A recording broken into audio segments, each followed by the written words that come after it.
Welcome back to another episode of To the Bottom. Tonight's guest is Showoff.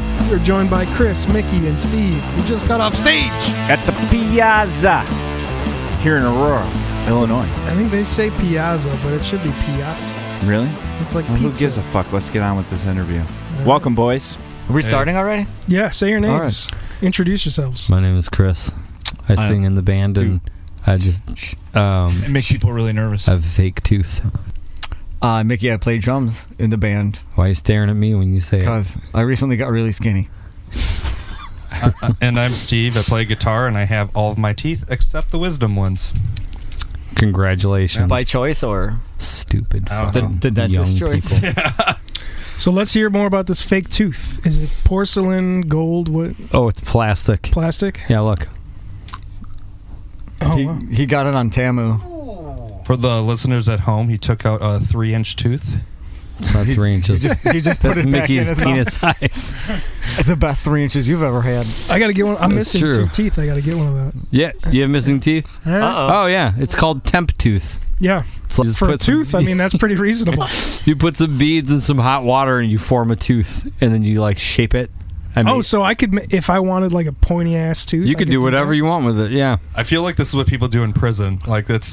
What are you this isn't like bed ramen. We're going to have Vampire Rotondo soon. I know. It's coming soon. How come Eric doesn't have any headphones?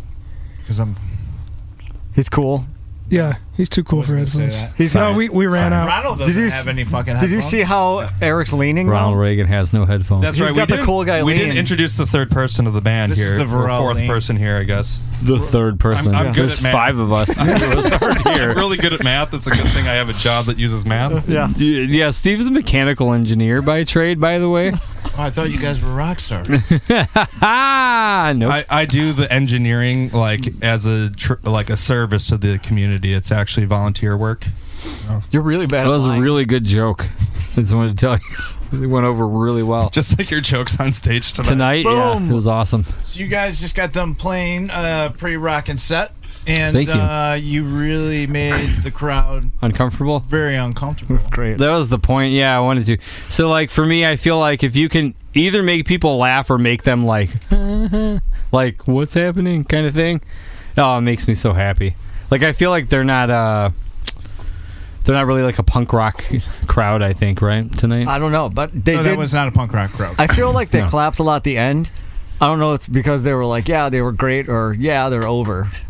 Probably Could be. more the latter. And now Eve 6. Now Eve 6. I believe you hugged an elderly. An elderly? Yeah. An elderly what? Man? Human? Oh, yeah, probably. Yeah. I feel like that needs more. You say an elderly. I don't know. I didn't you really could talk about I anything. couldn't see it from the corner of the stage. You stopped halfway through that sentence. So, like, all day long, like, I'm a special ed teacher, so, like, all day long, I'm hugging kids, you know? So, like, all my kids, my caseload, like, I've only been doing this particular job at this school district this week. I started on Monday and did this whole week. Now I have 13 fucking days off, but every day I have, like, 12 kids in my caseload, and, like, all of them and lots of the other kids in the classes I go in, called pushing in to the classroom. And then I, like, support those kids, but they're always hugging me. So Yeah. I'm so used to hugging now that, like, I just hug everybody. Yeah, you're a hugger. I am a hugger. I was a hugger before, but, like, You were. now it's, like, yeah, it's just very natural to hug people. Super hugger. Tell us a little more about Ronald, your new friend that you brought with. Yeah. So I make Ronald Reagan jokes like most shows. And for our listeners that don't know, Ronald is an actual, what would you say? He's a 12-inch, 17-inch. That looks like 22 inches to me. It's a 1987 commemorative You've done, This is 9 inches, presidential right? doll. And for the it's record, very obvious you've never done porn before. Yeah. Like, for the record, he doesn't catch on fire either. No, no, I tried setting him on fire tonight. He does like the stage dive. He does. Did you see? I threw him in the middle. It was like nobody there. I just threw him out, and I was like, "Yeah, this is Yeah, you All just, the more all right. reasons to come see the Yeah. newly formed Showoff. To Yeah. answer the question, Chris makes all these Ronald Reagan jokes, and It's usually when I'm fucking hammered. yeah, my wife and I Three Peanut beers. butter, whiskey, like, oh shit. Yeah, so my wife and I like to go to estate sales, and we went to this one, and it was just all fucking dolls. But we went upstairs, and there was a room that had clothes, but on the windowsill was this Ronald Reagan doll. And it was just like, Meant to be. this Yeah, it was is a must-have. This is for Chris. So what other dolls did you buy? None, because I was fucking scared. Like this, they had hundreds of dolls like in a room stacked. Like I in heard they had boxes like and- an insane amount of Shirley Temple dolls. Is Yeah. that right? Yeah. Christy was telling me. yeah, like fucking. It's like there was every like Shirley 30 of Temple them. It was doll. fucking wild. That's fucking so creepy. Like you walked in and it was just dolls everywhere. It was like, how did this what was this person's fucking life? Just worshiping Ronald Reagan and They obviously did much better than me because they had all these fucking dolls everywhere. I mean, yeah. Ronald Reagan sleeps in the bed with me every night. He's like right next to me. It's fucking You good. can laugh into the mic, Steve. I'm picturing you actually having like a little tiny bed for him right next to yours. No, You, it's like, tuck him he's in. just in the bed with me, and I have a little night hat, those like fucking 20s. But I'm nightcap. assuming you don't put the seatbelt on the way home. I do. Did you see the picture I put on? He came with me to the grocery store. I put the seatbelt on him.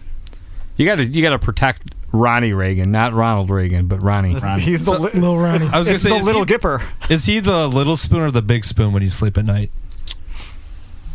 Oh, that's a terrible joke. Like obviously, That's actually obviously he's the little spoon. He's fucking 18 inches. Do you know what was a great joke tonight? What's that? Well, it was the truth that you peed on your pants I don't know if I pissed on my own pants tonight. or you shat on your pants. So I went to take a dump because I had like fucking an Italian beef from this place. Well, now that you're not on stage, was it good for real? Or The were you- Italian beef? Yeah. Yeah, it was actually pretty good.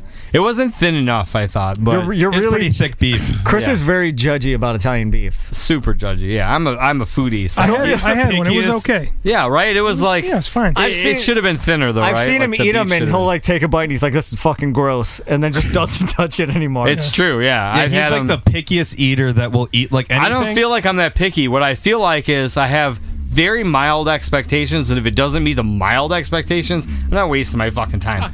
I'm not putting calories in my body that like that aren't fucking at least decent. Like you know? we're in Chicago. How hard is it to just have Vienna? Like Well, I mean, Shouldn't hang be on. difficult. Technically, we're in Aurora, which is Aurora. its own city. that's true. It is its own So- city. and they'll tell you that. It's I had a Illinois' girlfriend biggest from little here city. before. It's true. Second largest city in Illinois. Aurora is. Aurora's the second second really? largest city. Yeah. I mean, technically, isn't it a suburb though? I mean, No. really, It's the Reno. It's not. Of If you look up Illinois. the history, Aurora developed as a river industry town. you yeah. know, But now, wouldn't you consider it that? or an exurb, I think they call it. I had a girlfriend from here. Yeah, Yeah, like 30 years ago. was pretty hot. 30 She was years fucking ago? weird. Yeah, like let me that tell pause was everything we needed to know. you. So no, she somebody's was grandma really now. no. Here's the She looked deal. like Garth. Is what. No.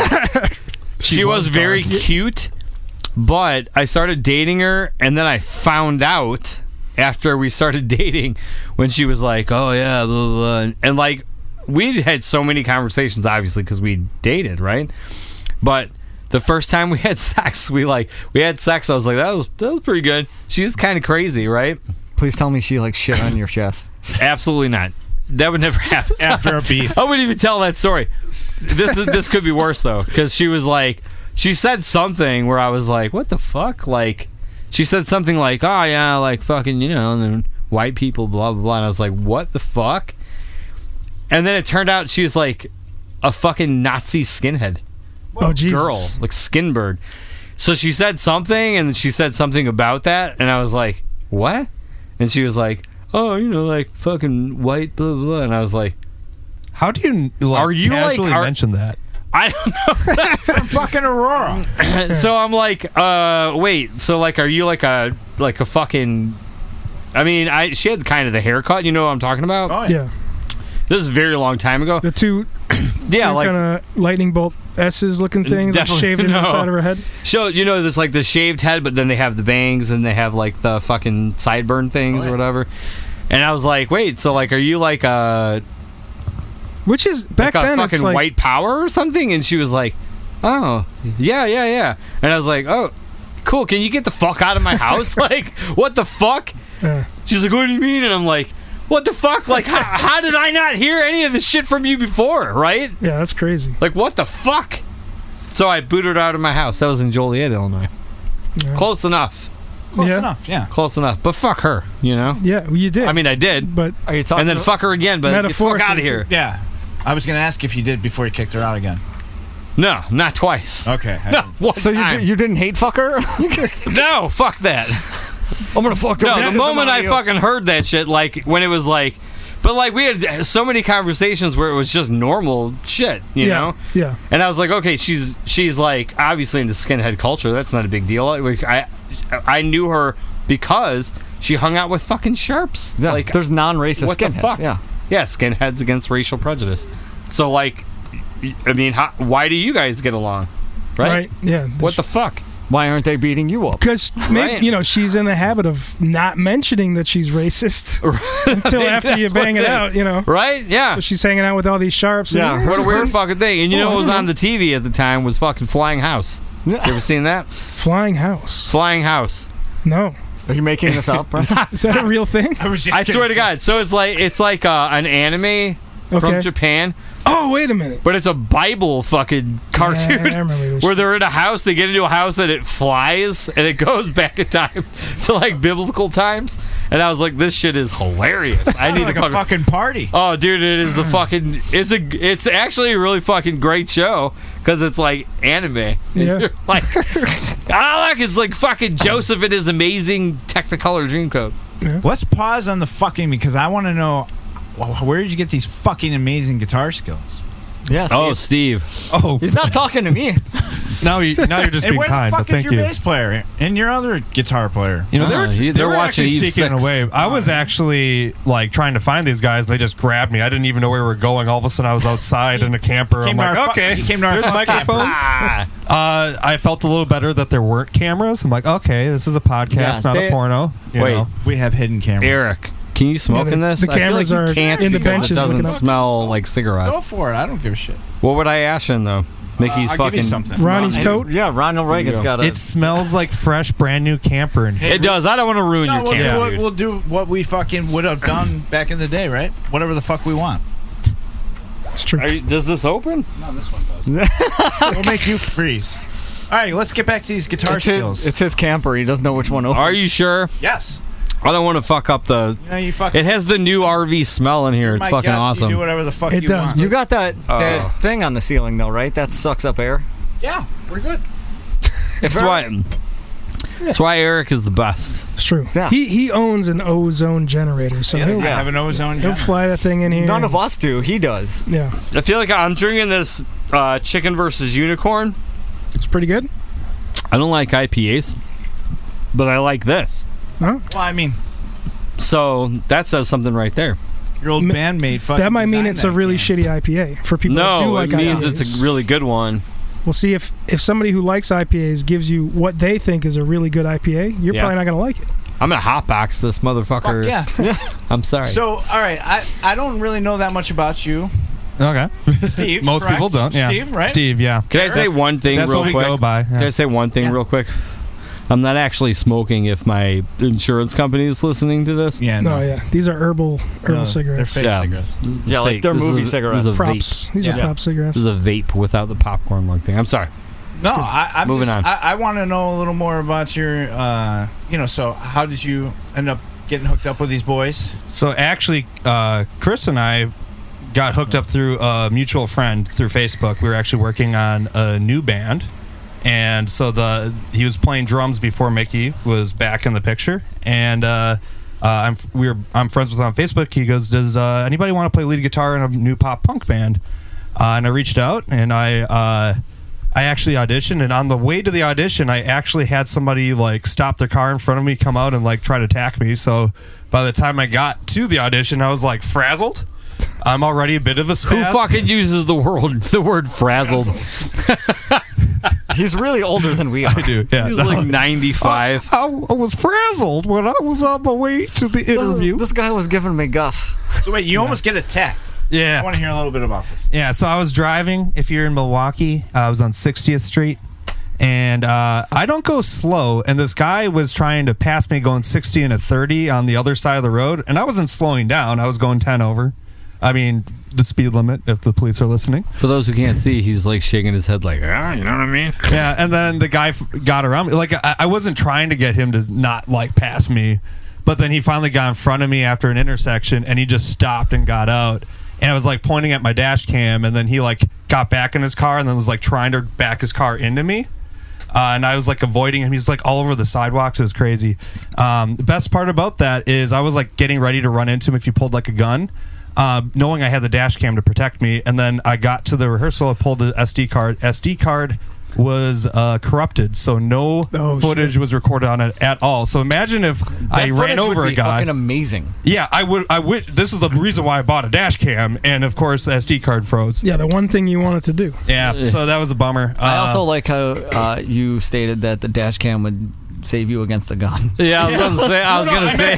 What I meant. I don't know if you know this, but dash cams don't save. They do not protect you, Steve. Dash cams save lives. The only thing that stops a bad guy with a gun is a good guy with a dash cam and an accelerator pedal. My point is, I wanted to have proof that he pulled the gun, right? Yeah. And then that would have looked terrible if I ran over a guy and I was like, "Yeah, here's the dash cam footage," and the SD card's empty. So thankfully, I didn't need to hit him, but I got to the audition. Frazzled, and apparently I can't say that word. He's never stopped being frazzled. Yeah.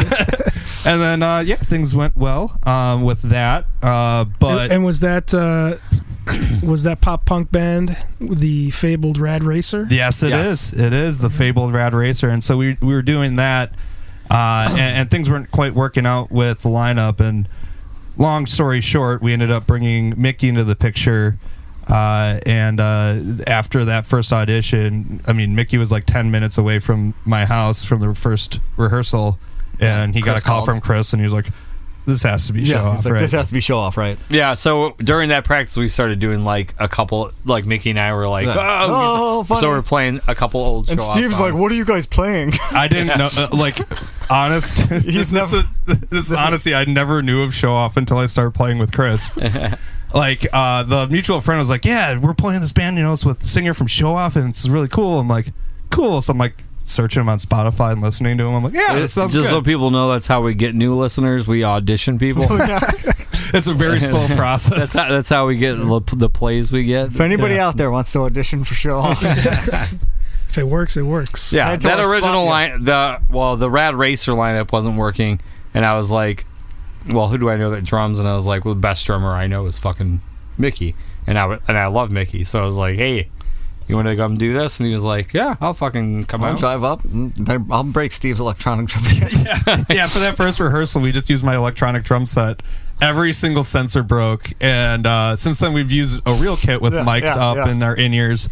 But I bought the new like piezo sensors to solder in, and I just never got around to doing it because I have no reason to until I want to like sell the thing. So Yeah. it's just taking up space in my basement. We're totally hotboxing this. Yeah, we Oh, are. yeah. It's Fucking awesome. Yeah. It's nice. Again, Yeah. I forgot what that felt like. so good.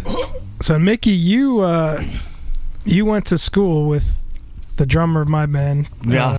We changed next to each other in gym Yeah, class. he wanted me. Oh, nice.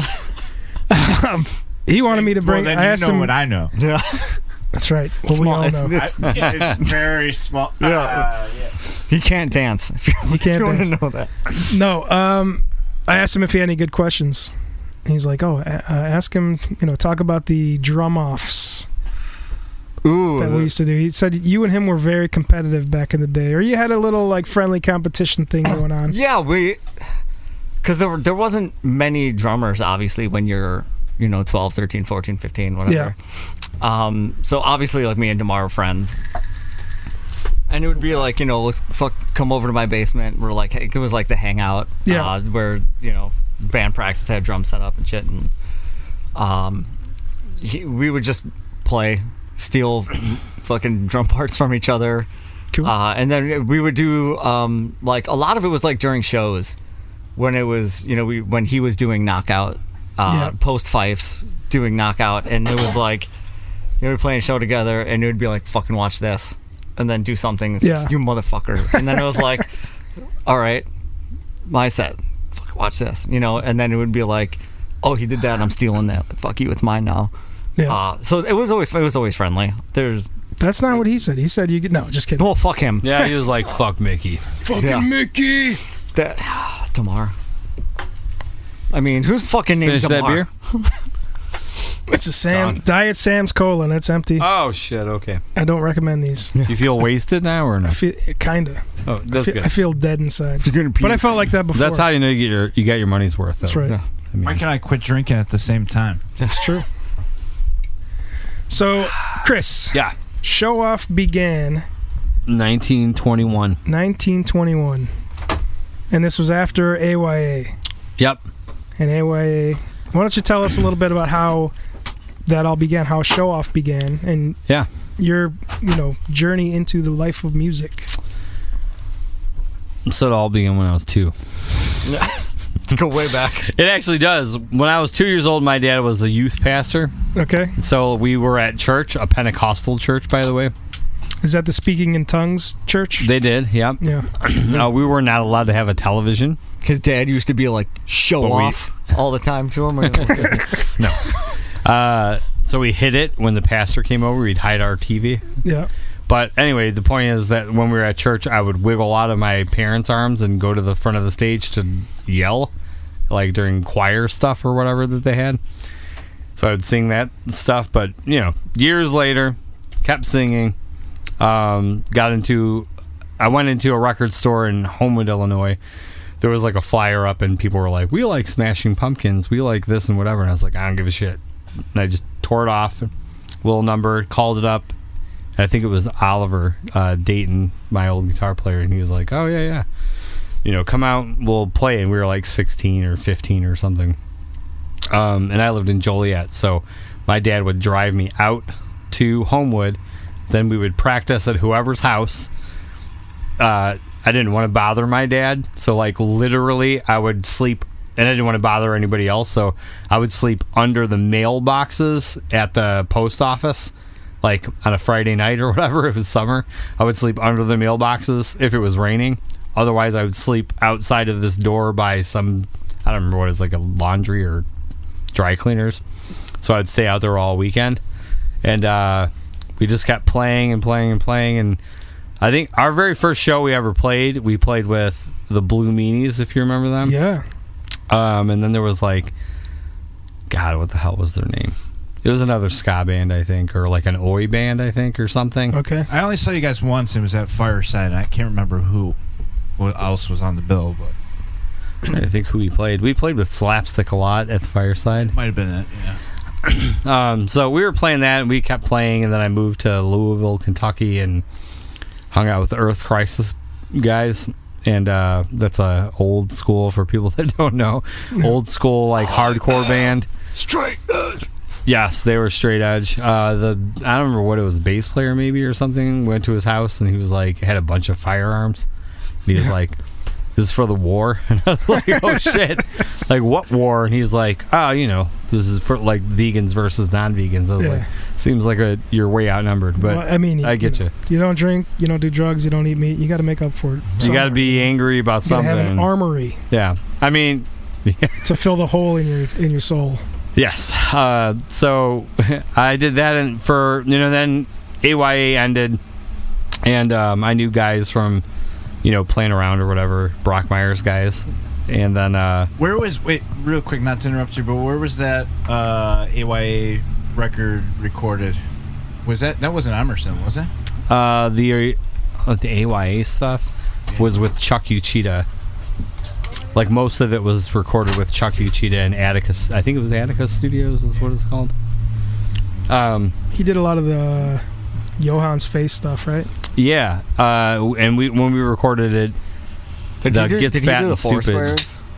I think so. He did a lot of Chicago I think he did acts. Oblivion. Yeah. Yep. But anyway, I continue. don't even remember like how we hooked up with Chuck. Wait, what band was he in? No Empathy, right? I think so. It was a great band. We recorded that stuff. When I moved to Louisville, I met the Brockmeyer's guys from playing like a bunch of shows. When I moved back up, Dan and I got together, the original drummer for Showoff. We were like, let's do like original 50s music. And so we started doing it, and like we're just like, I'm not a good enough guitar player to play all this shit at that time, so it was just distorted 50s music. Like that's what it was supposed to be, and kind of was, but with Dan doing backups and whatever, it just kind of like blended itself into pop punk, because that's what pop punk used to be, at least. Yeah. So we did, we got our band together and we had a bunch of shows. We had another guy in it. You guys remember Pat Callahan? Remember Pat? Yeah, he was in my band too for a while. Really? Pat, I think, has been a member of everyone's band at one point or another for like a week only. In every band. Man, poor Pat. And Pat's such a great guy. Not by his choice, though. But I remember Dave Hyde came into the practice for some reason. Dan knew him, because of those naked guys, and he came into the practice, and Dan was like, well, "What did you think?" And Dave was like, "Oh yeah, it was good, except your bass player." Talk about Pat. Yeah. Poor Pat. And then Dan was like, "Really? Oh, we should probably get Dave," And I was like, "I don't know Dave, but all right. Sure." I feel like I called Pat and was like, "Sorry, Pat." I didn't even know him, But again, good guy. And sorry, I Pat. This guy came in that I don't know, and he plays bass, and he said you kind of suck. So yeah, like that's how it happened. He's not replacing you. Random guy. He is not biased at all. Yeah. So we just started playing with Dave, and then kind of the rest is Showoff history, Yeah. Just started playing, and I remember because of the fact that I was in AYA and Dan and Graham were in the Brockmeyers. And they were obsessed with AYA. I did not know that. Yeah, absolutely obsessed. But I would take my guitar around. Someone would have an acoustic, and they would be like, "Oh, play a song." So I'd be like, "Okay." So I'd play it, and Andrew, you remember Andrew? Oh yeah. And Andrew would be like, "Oh, you're fucking show off," And then it's actually so I'm like, yeah, I think it should be I don't remember what the fuck I said, something stupid. I was like, well, we named the band fucking Glass Stars or something like that. And Dan's like, well, we should do it Show Off, because Andrew was like, oh, you fucking Show Off. Hey, come to think of it, isn't Pat Callahan the bass player on the sticker of one of the original stickers? He probably is. I think he is. The first show we played, you guys. The first show we played, we didn't even have a name yet. We didn't decide on it. And Dan just showed up with shirts that said Show Off. So then it was like, okay. That's such a very Dan move. You wanted to call it something else, right? Yeah, I was saying Glass Stars, or I don't remember what it was. It was something, but Dan showed up with Show Off shirts. So I was like, well, I guess we're Show Off. So we played this Show Off. If you haven't, Chris is very hard to convince of things. Yeah, well, I mean, if you show up to the show with a band shirt, I guess we'd spend made money it easy. Yeah, we'll remember that one, Mickey. Yeah. So you guys just put out a new EP? Yep. Haverstraw. It's named after West Haverstraw Bagels. Okay. It's a place God, so good. Yes, we went out there to record because our record label has Pete, our record label owner, has a studio in his basement. So he just built it out, and he's like, "Yeah, I'll get you a producer, and you guys come out here and you record." And we're like, "Okay." So we went out there to record, and we ended up going to this West Haverstraw Bagel place every morning, and they just got to know us, and we were like, "This is so fucking good." To start off, we walk in, and Chris. I mean, you guys know we'll just talk to anybody and be weird because that's how all of us are. He slaps Ronnie up on the table. That's right. And says, Ronnie wants one of these bits. Do you guys like Ronald Reagan? We'll bring Ronnie next time. I'm sure. So of it. we walk in and Chris is like, "What's delicious here?" And the lady behind the counter is like, "Oh, she's not working today." And we're like, "Okay, this place fucking rules." Yeah. But this place it's owned by a Mexican family, and they're fucking the nicest people, and they make fresh chicharron. They have 20 kinds of bagels that they all make in house. I would rice and beans, so much fucking good stuff. So good. So you got lucky with a fucking something in the rough. Yeah. Yes. So we would in New York State, you would get every morning. I would go get a bacon, egg, and cheese marble rye bagel. You mean afternoon? Yeah, afternoon. Because music doesn't wake up till noon. And then a little thing of chicharron. They like chop it up and give you some hot sauce and an iced coffee, and it was like $8.60. Yeah. Amazing. And just fucking good. unbelievably delicious. So we were like there all the fucking time, and it's like become. We wanted to name Like- the EP West Haverstraw Bagel, but we were like, yeah, we can't really do that. Like, that's their name. Like, we don't want to do that to them. Yeah, like, and we made such an impression on them. We went back 6 months later, and they were like, yeah, Chicago boys. And we're like, yeah, this is like, if we lived here, would be our table that we come to every day, and people would know where to find us. Yeah. Back like in Denny's, like when we all used to go to Denny's and like Woodfield Denny's and shit, and people We'd be were like that's where 60 you know. and still be at this place, and they'd be like, oh, you can't sit there. This is Showoff's table. Yeah. You know? Old man messers are gonna get real angry if you're sitting in the Fuck out of here. I like how you say that like it's like 5 years from now. But yeah, we recorded that EP. Like, I feel that like Haverstraw, it's kind of like a Gilmore Girls town when you're out there. It's like they have the fucking banner stringed across the street, and like fucking cool. it's like hilly and beautiful creeks small everywhere. town. It's like right before all the summer camps start. So you drive out a little bit, and they have the blob out in the lake, and you see like mess hall this way, and you're like, this is a fucking movie. This is like a TV show. Yeah. But I feel like that really like put us in a certain mood while recording. Yeah, Because absolutely. it's like you leave the studio and you go like, we need to get out and drive around for a little bit and blah blah. We found a fucking beach on a lake in the fucking middle of nowhere. never miss a fucking trip to West Haverstraw Bagel. This is insanely This is how we've important. kicked every single person out of the band, has been that they missed it, and then we're just like, oh, it feels pretty good without like when they're not around. It's kind of like a different vibe, right? Yeah, like even if you have us bring it to you, like back, like if you're at the hotel, like you have fucked up. yeah, like if we bring it, it's not that you can just have West Haverstraw Bagel. You have to physically be in West Haverstraw Bagel as a group, and if you're not there. And he was also part of the actual visits the first time. Yeah, that's right. So and then he didn't go the second trip. so you can't miss. So it's not just that you have to go once. Yeah, you have to can't miss continue a to trip. You can't miss a trip. If somebody says, let's go to West Haverstraw Bagel, like, you fucking go to West Haverstraw Bagel. Sounds like we're going to have to fly these fucking bagels in. I mean, hey. You need to go out there. Yeah. You need to experience the vibe of West Haverstraw Bagel. It's not just the bagels; it's the experience. Yeah. Yes, You have to go there. absolutely. We'll guest maybe make an appearance on the next record. Fuck Yeah. yeah. You guys will have Yeah. us. Hell yeah, Yeah. of course we will. I'm a little bit interested in like the writing on this one. Did you write everything, or was it a whole? I'm trying to remember exactly. I feel Dude, like there there's was a- lots of times where, like with old Showoff, it would be I write the song and then I bring it to everybody and then they do their parts to it. This one was half and half. There was a lot Yeah. of someone would play a riff, and then you'd be like, oh, this was like, I mean, there was parts where like someone would show us a riff, and then me and you would dissect it Yeah, back and forth, and then be like, it's got to be like this, and then it's like, okay, now where do we go? Yeah. Okay, we there's do a this, song or- called Crimson, and our old guitar player Alex wrote a riff, and then we were like, let's work with this riff because it's like great riff. Yeah, So- he had like, it was like this really choppy, complicated kind of riff, and we were like, no, like you have to take this part and then now you resolve it here, and then now repeat and blah blah blah, Yeah. and then It's what happens when you get old. You're Yeah. just like, this is how it needs to be. You gotta go like this. And then the rest of us were adding stuff on top of it. yeah, and then, too. it becomes like even when Chris has like an idea, a lot of it's just like root notes and his melody. No, it's perfect. I don't know. Yeah, and actually That shit, that diamond. he gives us man. he gives us the finished song, and he plays everything on it, and then we let Yeah, him. I just go, you guys take a break. Take a break. But yeah, go outside. he'll I bring a Billy song. Corgan that shit.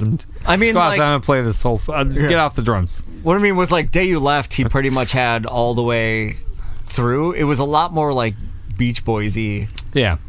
kind of, and I was like, yeah, that'd be fucking sick to do a Beach Boys Showoff song.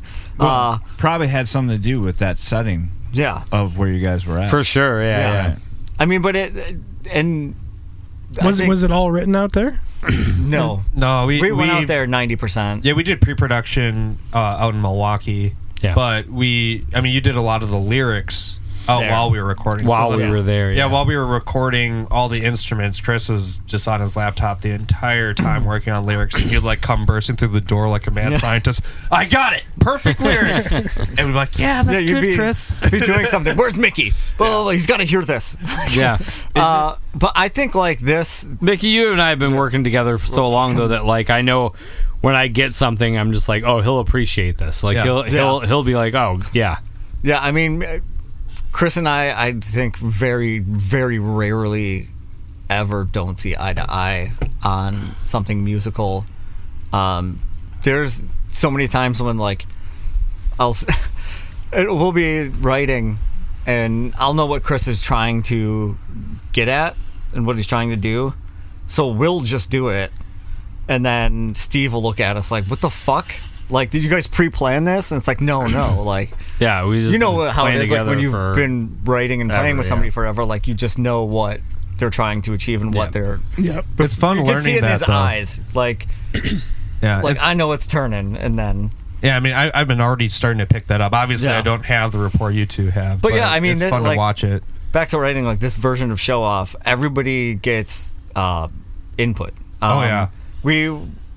Like when it was starting and we were having the conversations of like I fucking hate this, by the way. How we want the band to go, it was very, very openly communicated. This beer is really fucking good. hug Ronnie. Yeah, friendship first and communication. Right. Yeah, friendship and communication were the key to everything. Like no fucking egos. Yeah. Like, you know how quickly. Yeah, I saw that. You guys are very, public with when band members change. There's always like a Facebook post, and you kind of do your auditions like in the comments or your pre-auditions. Live, almost. Why not?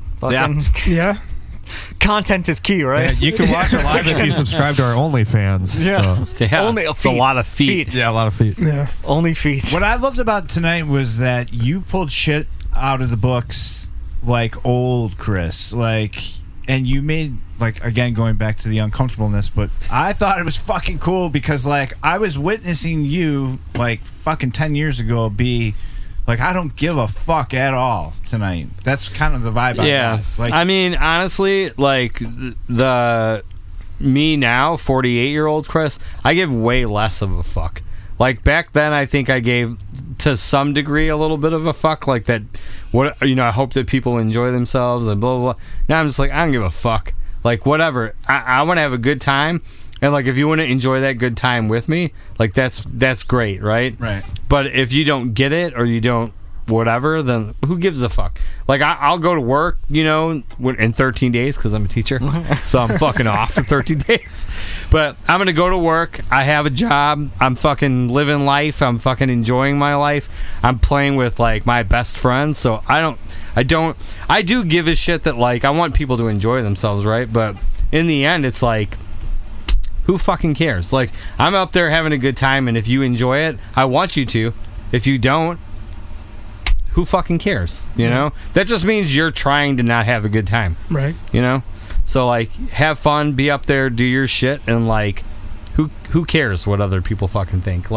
If you have a good time, other people usually do. Yeah. And if they don't, fuck them.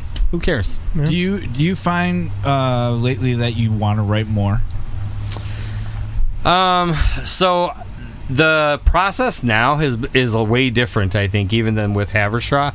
So we've been writing new stuff for a full length because we're getting ready to put a full length out probably next year at some point.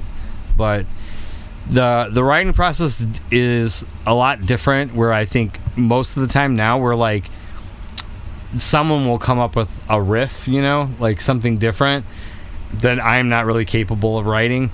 I'm not a great guitar player. I'm fucking I get by playing guitar, but I'm not a great guitar player. So when I write a riff, there's nothing complicated about it whatsoever. It's all about the vocal. It's all about the harmonies, the melodies, etc. Now it's someone will come up with a riff, and I'll be that's a great fucking riff to sing to. So what I find is more often when we get together and we start writing, it's not so much me writing a lot more. It's the whole band writing together. Then I get to do a melody, and if whatever they want to do beyond that is the only time I ever I'm going to put my foot down here, where I'm like, no, it needs to go here and here because the melody carries this way. Like, it doesn't go that way. So if the melody, or if the riff doesn't make sense with the melody that I have in my head, where I'm like, this is a great riff here, but this part here needs to change, and it needs to go to E, F, whatever the fuck it needs to go to. Who are your influences lyrically, musically, and vocally? So lyrically, it's really interesting. Interesting to me maybe more than Please anybody tell me else. it's Elvis Costello so I win the bet. Melodically, I would say Elvis Costello is for sure like Tundo. a huge influence. I win. He's a huge influence, but I didn't really know Elvis Costello until we recorded the first Showoff record. I didn't know anything about him. Like, my influences were like Buddy Holly, Richie Valens, fucking Kenny Rogers. Like, I listened to a lot of old country because my dad did. I listened to a lot of other shit like Iron Maiden and fucking, whatever, Megadeth and stuff, but like that obviously doesn't have anything to do with the melodies that I enjoy. Right. Elvis Costello came into play when we were recording with John Feldman from Goldfinger, and he was like, "Hey, listen to this," and I think he gave me like the very best of or some shit, like of Elvis Costello, and I listened to it and I was like, "This is fucking great." Now I loved XTC before I loved Elvis, but XTC, I think, and Elvis Costello have a lot of like similarities in like melody, so I really enjoyed those two things. Like, lyrically though, I don't really pay attention that much to lyrics. Like, I'll listen to them and I'll like, sometimes I'll be like, oh, that's witty, it's a witty lyric or whatever, but if it's a witty lyric without like a catchy melody, I don't give a shit about it. So to me, it's like, I just want to hear. So the Beatles would be a huge influence too, because melodically, and I think Dan had a lot of influence with that because his dad is hugely into the Beatles. His dad actually helped me learn to play guitar a little bit better than I did. Not that I'm a good guitar player, but better than I could previously, and he got me more into the Beatles because he would show me songs and I would play the songs and be like, oh, this is fucking great. And I think that Beach Boys, the Beatles, like, they have fantastic melodies, and then probably maybe my biggest influence is like 60s Motown. Like 60s Motown, Jackson 5, like fucking Smokey Robinson, like those acts. It's the melody and it's the feel of the melody, I think, more than anything, that I really, really love. And then lyrically, I honestly, like, and it probably sounds ridiculous, but I just don't pay attention to lyrics. Even with the bands that I like listen to and that I love, Green Day and etc., like Smoking Popes, I don't listen to them because I love their lyrics. I love the melodies, so I listen to that, and if the lyrics fit within the melody, I'm just like, this is great. Yep. If I hear a lyric that's really smart, the Shins, I think, have great lyrics. Yep. And they have great melodies, but I feel like I listen to the melody first, and if I like the melody, then I'll pay attention to the lyrics. And I'm the exact same way. Yeah. I couldn't tell you a lyric to anyone's song, but I could tell you, sing the melody back. Exactly. Yeah, and the melody is the thing that's important to me. It's just it like I don't know what the right word is for it that. Makes or breaks a song. It makes or breaks a song. The song, it makes you listen to the song and makes you want to sing the song. Right. But lyrics can be important, and with this Have a Straw EP, I sat there like the entire time they're doing it. All I wanted to do is to get melody down. So when we did pre-production, all I cared about was melody. This is what I want for the melody, and I don't give a shit about anything else. Then when we got to the place, then I listened to scratch tracks, and then I fit lyrics within that melody. And I do that probably every time. I mean, with the AYA stuff, literally I would make shit up and like on the spot. Yeah. Like, I never had lyrics, so I just made up whatever. It didn't even most of the time have anything except a chorus written out, and then when I was recording, I just made whatever up. I've lived that shit. Yeah. And it was fun. It's fun that way. You know? It's fun that way. But this time I was like, I want to take it seriously, like lyrically. Some of the songs, when you have kids, your life changes. Everything is different. You're just like, they become the priority of your life. So you just go, okay, well, when I'm writing a song, I'm just like, okay, there's a song called Get Home on the EP, and that song is literally just about my kids. Like, hey, I don't know if it's like, I don't know what the word is, but maybe it's because of this beer. But You savvy bastard. But I always think of like, hey, worst case scenario, like you die, right? My dad died young. His dad died young. I'll probably die young.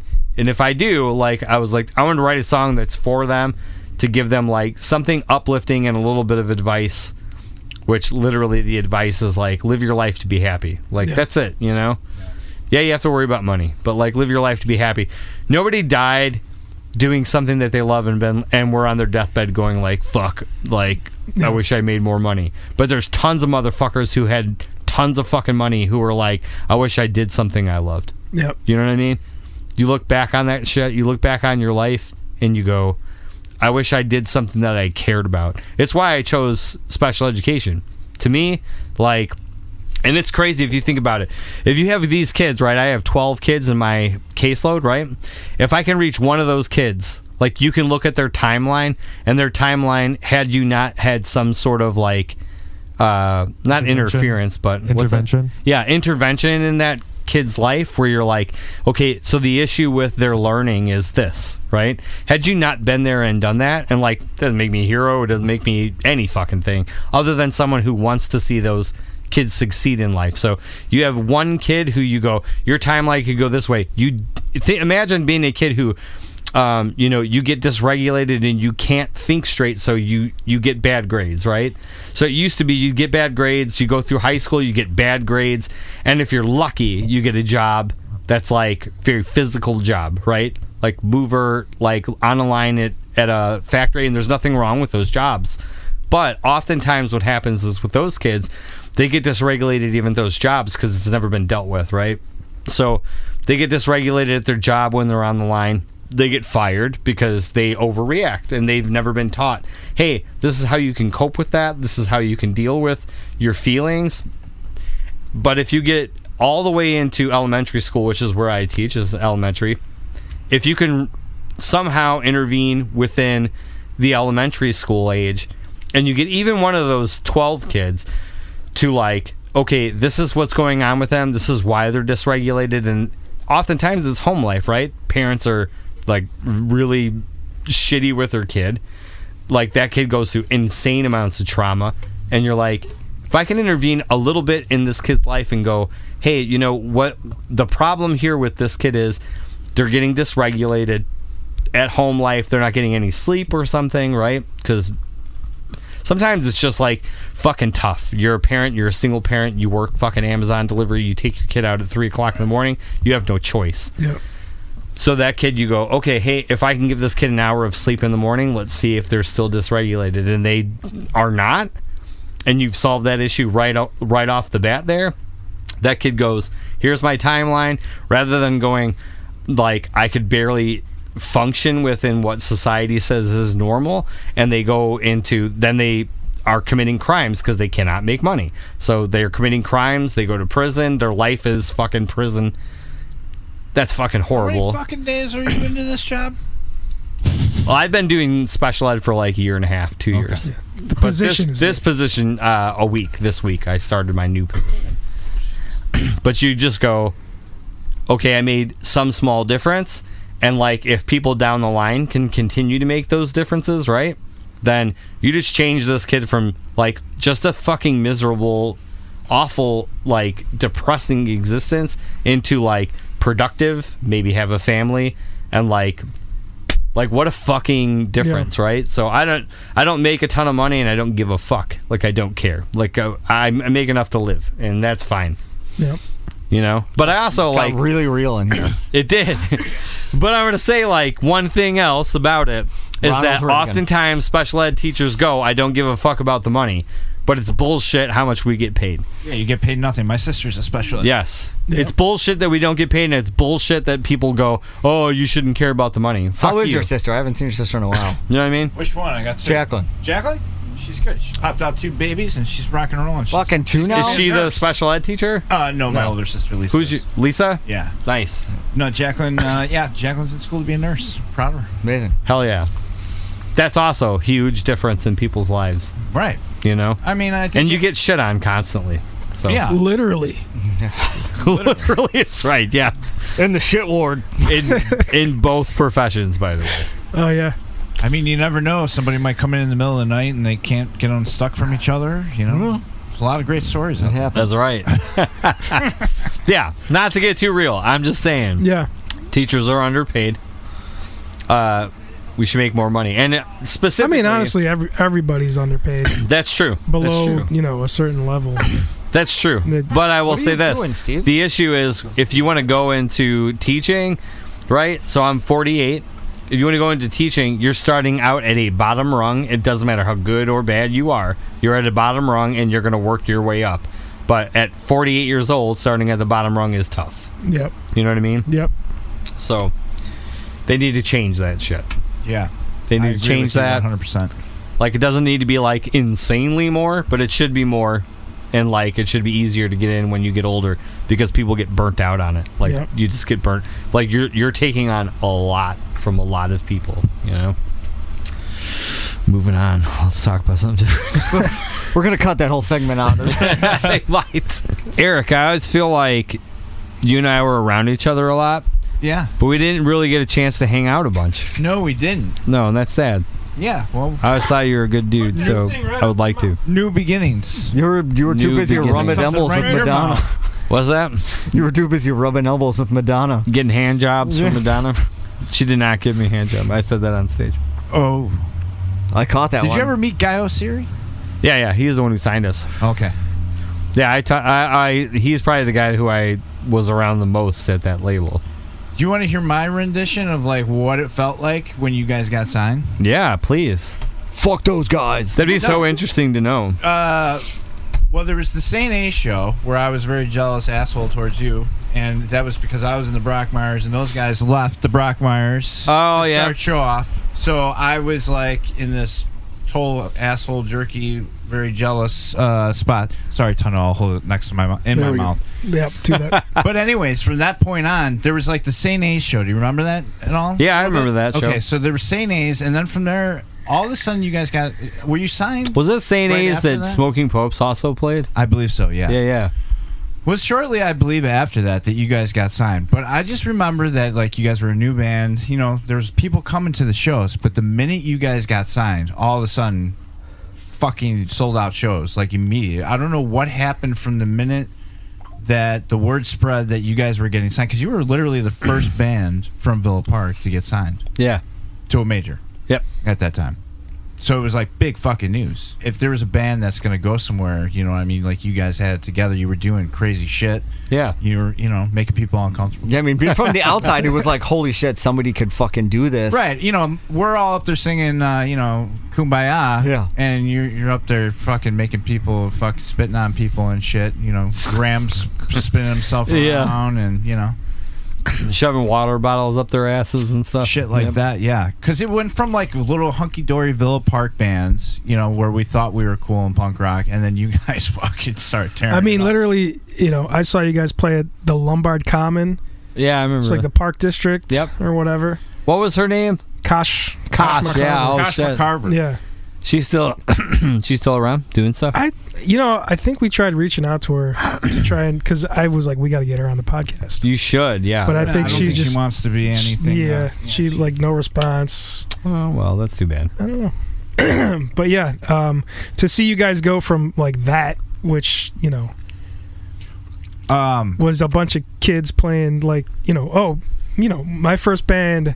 We formed a band, and like a week later, we played a show at Lombard Common. Yeah. And we didn't know what the hell we were doing. So to see a band from that get signed, and next thing you know, you're like on MTV at a car wash, and you're like, what the fuck is going on? Holy shit. Yeah, it was. Crazy. It moved very quickly. Yeah. Very quickly. I think so. Yeah, it was weird. Like playing the local shows was always super fun. Like I always loved doing that. And then you go I remember we went on we did a tour on our own. So we went down to Tennessee because it's where I'm from, and then we played with Pez. If you remember the band Pez. Yeah. So we played with Pez. We did a few shows, mini tour with them, but that was after the Goldfinger show. So we got offered the Goldfinger show because Dan and Graham were in the Brockmeyers and I was in AYA. So we knew Dave Eves, and Dave Eves was like, "Hey, do you want to do the show?" And I'm like, "Fuck, of course we do." Yeah. And we were like, "Yo, fuck!" That like was Canada, right? Or where was the Goldfinger show at? that was at Fireside. Oh, they're right. Yeah, I thought there was a Canada. Didn't they take you to Canada? Where did they take you? they did. Eventually, they did. So we played the Fireside show. I handed our demo tape to the guitar tech, Dave Mortensen. He lives in Seattle now. I still talk to him every now and then, but I gave him that tape, and then he gave that tape to John. He was like, "You gotta fucking listen to these guys." Yeah. So he listened to us. We played that show with them, and we were like, "Fuck, dude!" Like, Real Big Fish played a show with fucking Goldfinger, right? Yeah. And then they asked him out on tour. Like, that'd be fucking amazing. So we were out on our own little tour, and we fucking used a payphone because we're old. Used a payphone, and Graham's mom was like, "Hey, we got a message on on the answering machine. You guys want to hear?" So we were huddled around in fucking Jackson, Tennessee, a payphone, and his mom plays this fucking message. "Hey, this is John from Goldfinger. We loved you guys. Like, loved your fucking stuff. Whatever. Like, want to know if you guys want to go out with us on a tour for a couple weeks." And we were like, "Oh my god, like fucking that's what fucking Real Big Fish is." Like, and they were like, "Yeah, they fucking went on a tour with them and then they got fucking signed," Yeah. So we were like, "That's awesome." So first show we played with Sioux Falls, South Dakota.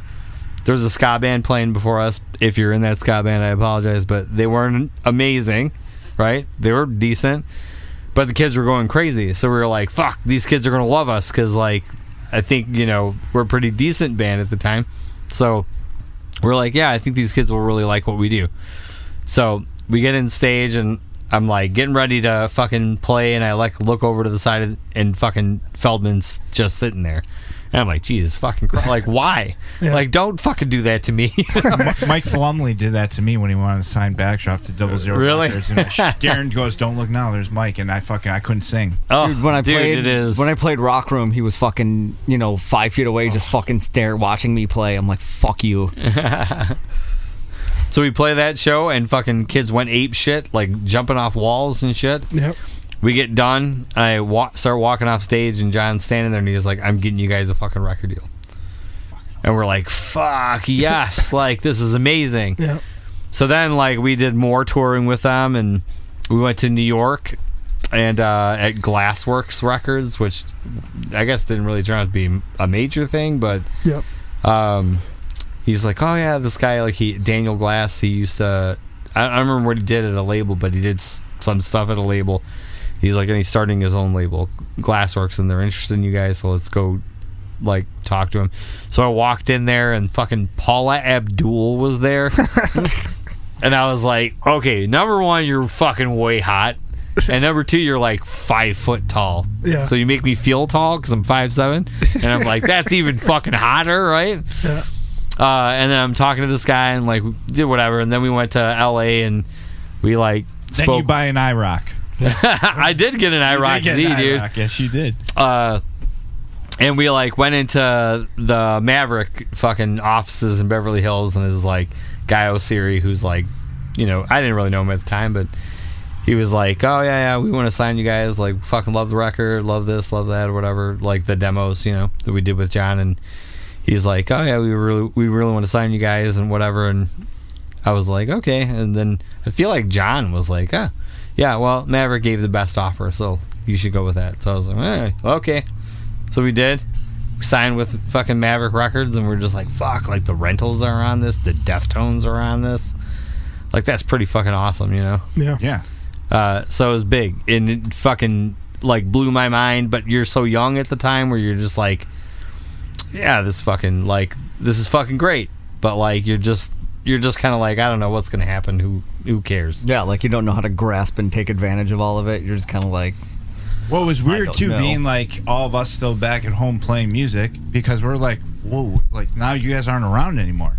You know what I mean? Yeah. We were all kind of playing music together, and then all of a sudden they're gone, and it's kind of like, like, fuck, they're the real deal, you know? And it's like, they're a real it's band interesting now. hearing like what happened from that point on, because I never really heard about. Yeah, well, the thing that sucked about it is, and it's the thing that doesn't get talked about a lot when you get signed to a label like that, you're used to being a local band, right? So you play shows with friends bands, and you're like used to doing that, and you're used to playing shows and having people show up, and you're used to like doing whatever and hanging out with the people that you know and like having a good time with them. And then you get signed to this label and you're constantly on tour, and then like you make no connections with those people anymore, and then all of that shit drops off. So you at that point have no friends other than the people that are in your band directly, but you're around each other so often that you're just like, do I want to hang out with this person when I get home? Yeah, because it's like I've been on the road with them for months and months and months, and so you just end up like having almost no friends at that point. So it's kind of a sad thing, really,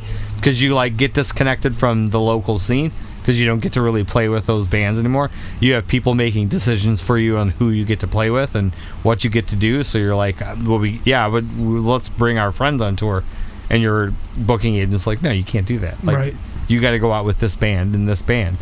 And you're just like, well, that fucking sucks, because like I don't know any of these people. Yeah. And you get to know those people to some degree, but you don't get close with them because you're like, oh, we have a month and a half tour with them. So. It's funny over the years how everybody has kind of got to talk about these things as we gotten older, and one of the main things is that, all of us were so jealous of you guys because you were getting to live what we wanted, right? But at the same time, you guys were jealous of us being able to be at home. Yes, absolutely. And it was like, we never even thought of it that way. Like, you guys would kill just to have your bed, Yes. And it was like, so yeah, now, not just your bed, but like you're also like all of the friendships that you formed. Like I think Dan and Dave and Graham, like those guys, they had like a lot of relationships with people that like they formed long ago. Like those people were more new to me, so for me it was like I'm forming these friendships with people, but I mean oftentimes for me kind of my own fault too, that I'd get in a relationship with a girl that would be my best friend and that's who I hung out with, but when I would come home it was like I'm just hanging out with my girlfriend. Like I didn't know people well enough to be like, hey, let's go hang out and let's go do this. I never felt comfortable enough to be like, let's go fucking hang out. So my friend, like the friendships that I had, like I had more acquaintances, I think, than friendships. So even with, Dan and Dave, less with Dave, I think, but with Dan, Graham, and whoever else we ended up getting, like Magoo started playing guitar and whatever. In there. Like we were just around each other so much that it was just like, like when we got home. So like friendships fall to the wayside and you're just like, you end up being really kind of alone. And I think it happens a lot with probably a lot of musicians where they, you're with your band members, they're still your friends, but you're just like, but we don't really hang out at home. So you just, when you get home, you're really hanging out by yourself and with your girlfriend. Yeah. And that's all there is. Then you see the friends that you like, you didn't really leave them behind. You're pulled away from it, right? And you see the friendships that they still have and that it grows and like becomes this thing, and you're like very jealous of that you don't also have that. You also stop wanting to go to shows because you're just like, I've been so many shows and oftentimes you play shows and you're like, God damn it, Elvis Costello's here tomorrow. Yeah. Like no shit. Like I can't. Can we stay? Like no. Yeah. So and so is playing down the street. Let's Bus fucking call, go. 2 a.m. Yeah. What the fucking time? But there's like that sad part of it, right? There's that sad part of it when you start. You're like, oh, I made it or whatever. Like to whatever degree you make it, and then you're just like, fuck, like that.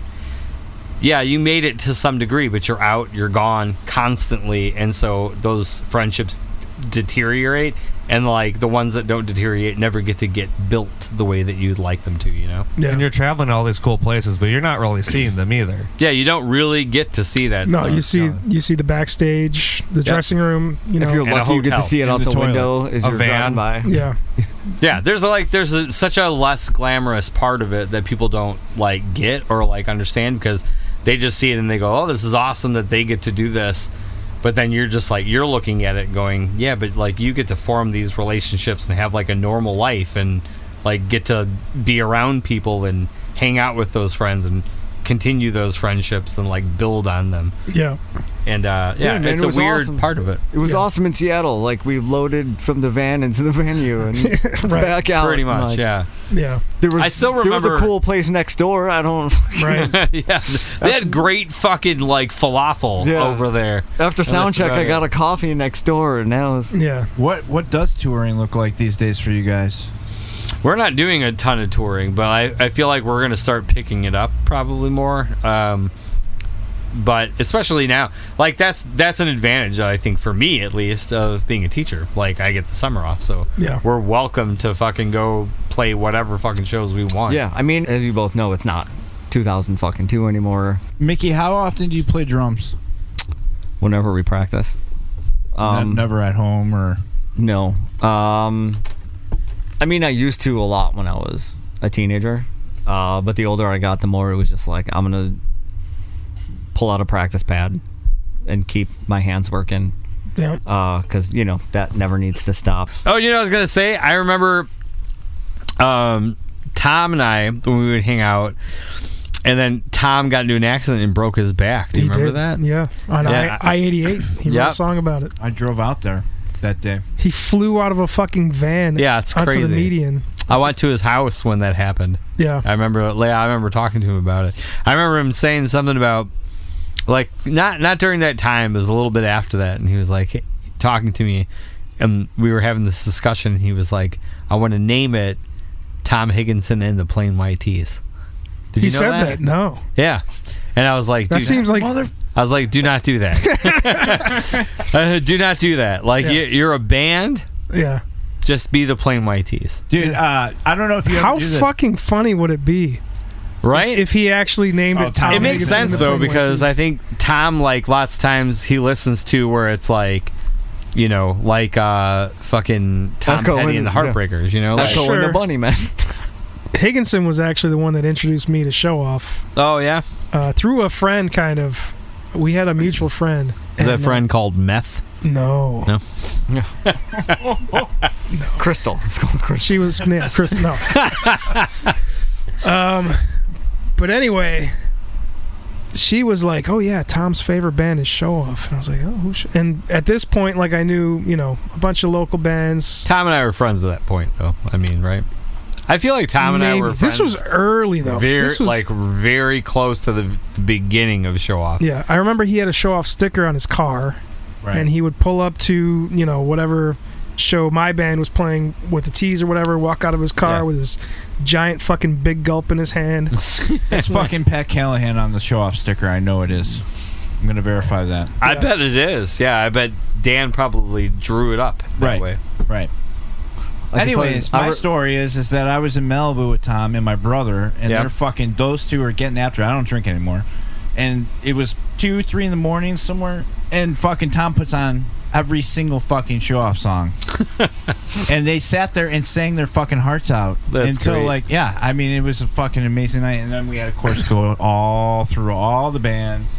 But I love going back and listening. I remember. I feel like Darren is one of my favorite people. Darren's amazing. He's such a good person, just like a good heart. I heard his brother's better. Yeah. That's not true. Eric?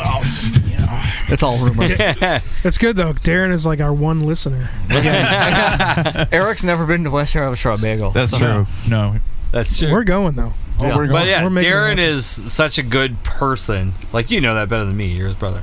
But, like, he's such a good-hearted human being, So I've always loved him. And Tom has always been like... Tom got a lot of fame, right? I mean, specifically, the Hey There, Delilah, Yeah, gigantic. pretty big. And Tom has never really been any different as a person, even with that. And that's it's a big fucking deal. Yeah. I've known people, like, I'm not going to mention the bands, but I've known people who got big, like, probably less big than that, right? Who, like, put music out, who I knew before they got big, who were like, oh, I fucking love Showoff, blah, blah, blah. And I'm like, that's really cool, man. Thank you. I appreciate it. And then they get really big, and I'm like, hey, man, what's going on? And they're like, yeah, what's up? And I'm like, Tom really? just fucking loves music. Yeah. We all do, right? I mean, I think that's the thing, is like obviously why we do it, but I mean, like, really fucking loves music, you know. And it's not about, I think, all the other shit. I think the more that I've got to know him over the years, because him and Darren are like best friends. Yeah. And like I'm kind of like the tag along brother, you know. So when we get to hang out, I get to see like how passionate that fucking guy is. They make you really feel about like one of music. the like I'm the Baldwin fucking brothers, third wheel, man. like fucking Stephen Baldwin or something. I will say, like, I noticed more and more, like, we always had it, like, in the Chicago scene, where it was never like, fuck you, blah, blah, blah, jealousy. It was always, like, admiration for other people, and, like, we were fans and liked what other people did. And it's, like, as, like, the group got, like, successful at different rates, like, everyone still, like, had that, like, I did not camaraderie. feel that with Showoff, actually. I feel like we Dude, but got you were signed way to a before label. that. It was, but we got signed to a label, and I feel like there was so much shit talking. No, you I were was just fucking like, hated, and I was number one. Yeah. because Fuck Showoff. because we wanted Yeah. what you had, and it wasn't because we hated. Hate is not the right word. Jealousy. Jealousy. You really, really, really don't like us? Envy? Did you get that? Really? It could have been Hate. hate. Hate you is get the that? strong I word. got that. Yeah. Did you get mine? And I got yours, yeah. Yeah. But Envy. Tom's our relationship. Tom, that's probably why I'm the third wheel. But it's the same thing, because when they got signed, I was the exact same way. I wanted it so badly, you know. I don't know why. Yeah, it's it like didn't for happen for to me, but- like, because I was younger, so like I came from that generation of like Spitalfield and Much the Same and Knockout, and you know, we had this group that we were like, fucking, you know, Alkaline Trio was fucking big. You know, we're not part of that Chicago scene. We're the fucking suburb kids, you know, and like we're not a Lucky Boys or a Showoff. They were like older than us, so we're like. At that time, all Not the that bands- much older. Shut the fuck up. But you know what I mean, like all No, the- when you're like 20. yeah, all those Or, you yeah, know, yeah, and somebody's 24, 26. You're Yes. like, damn, look Yeah, at but these like old all guys. all the bands were like nobody fucking cared about Chicago at that point or Yeah. what we were doing. It was fucking Jersey or California, and so we just did whatever the fuck we wanted, never thinking anything was gonna come of any of it. Yeah. And then that fucking changed quickly, but like that didn't change any of the relationships we had with anybody. Yeah. I think like we still run into each other. Still, Well, and it's I still think, the same. You know, for Tom and for, you know, us and stuff, it was a slow climb. Yeah, It was like Delilah was written, I think, in 2003. yeah. You had to release it fucking like 10 9 year times. climb. It came out on our independent release, and then we got signed to a major, and they Yeah.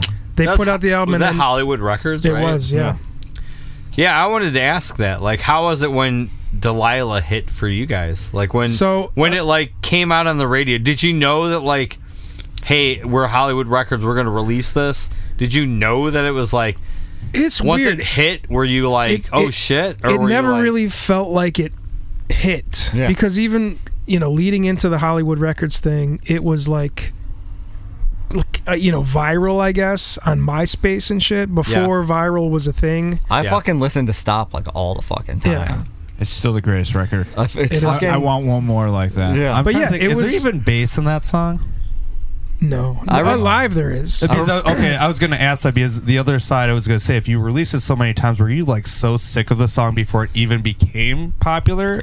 Or is it Why the luckily fuck wasn't it's a pretty Unspoken good Words of fucking Delilah? it's a pretty good song. What's that? Why wasn't it Unspoken is a great Words? song, right? It was I'm Unspoken not hating Words? on it at Yeah. all. I'm just Why curious wasn't that because Delilah? Oh, I don't know. You know what I What? mean? I feel like our record label felt that Falling Star was the song. And when we did the, like, came out with the, or started recording the second record, they were kind of like, we want you to do Someone, but like let's do it harder. And I'm like, what doesn't fucking make any sense? Yeah. There's like 5 versions of Like, this. it's why we ended up saying, I don't want to, like, let's, to our, I mean, I don't know, you guys know this story or not? Probably do, but, like, it's why we were like, let's get off of this label. Like, we just didn't feel like they kind of understood what we were trying to do. But when we got off the label, it was like 2002. We did April or January till April with Mark Trombino to do the new record. Right. And then we were like, well, let's just fucking get off this label and let's find a new label that, like, understands us a little more. Like, at the time when Falling Star came out, it was like oh yeah, fucking like whatever, it's Kid Rock and fucking like there's harder shit coming out, right? Yeah. And we were like, just release Spill. Like that's what we would like as our single. And they're like, no. We're gonna do Falling Star. We love the song. You're like, okay, you do whatever you want. So they released that, and then they didn't want to release Spill. They wanted us to do Someone, but they wanted to do it like a hard version of it.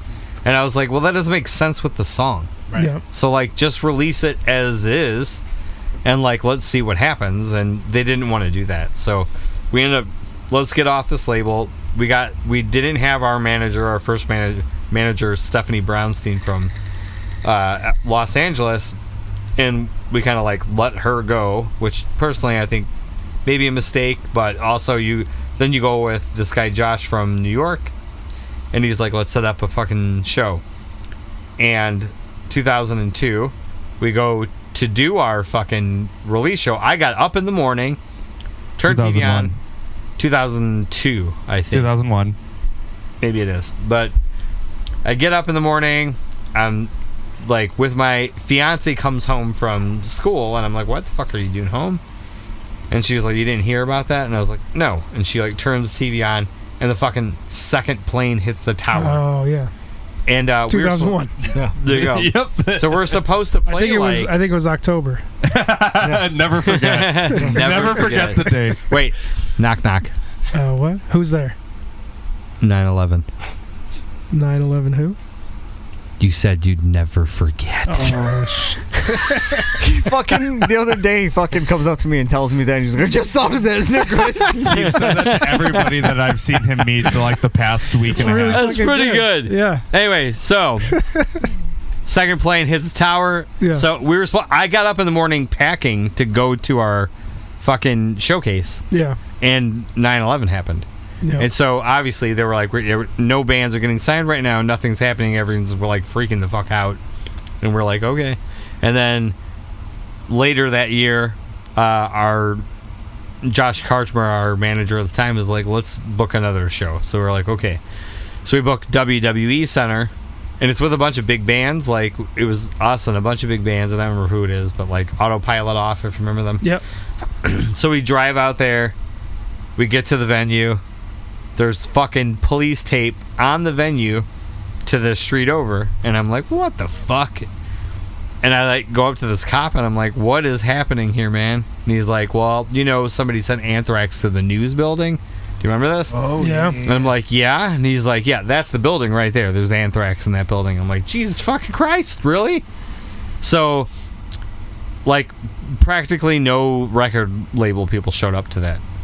So we were just like, okay, well, to me, I'm just like, this is a sign. Like, Universe is giving me a sign here, and we were talking to Drive Through Records at the time, like, let's put this out. I remember that. Yep, and Drive Through was like, from what I remember, now this could be wrong, and it is nothing against Richard and Stephanie, but I feel like they said, like, oh, people were telling us, or talking to us and saying, like, you guys aren't punk rock enough, or something, and I was like, what does that mean? Like, who gives a fuck? You should have taken a shit on the desk or something. How's that for punk rock? And take a shit right on Richard's back. Yeah. So that kept going, and then they finally were like, yes, we're going to... But it was because we recorded it with Mark Trombino, and we spent a bunch of fucking money. It was like 200, I don't remember what, $275,000 or something. 2001. Maybe. Yeah, enormous amount of money. And for an indie label, like, Yep. Drive Through, that's a shit ton. And I think Maverick wanted that much money for the record. Yep. So they're like, yeah, I don't know if we can do it. And then finally they were like, yeah, we're going to do it. We'll do it with you guys. And at that point, like, we did January till April, and then we toured from April until December. And we did 256 shows from April to December, like 3 shows a day sometimes. And I was just burnt out. I was having panic attacks, fucking, like, anxiety through the fucking roof. I got home, and I remember I was like, I need to fucking, like, heal up. Like, my mental health is not there. I'm fucking out of it. And the girlfriend at the time, who I won't name, but the girlfriend at the time that I was with, I get home, and I remember I'm like, I need to go see, like, psychiatrist or something. And so the psychiatrist was like, here's Paxil. I'm like, I don't handle that well.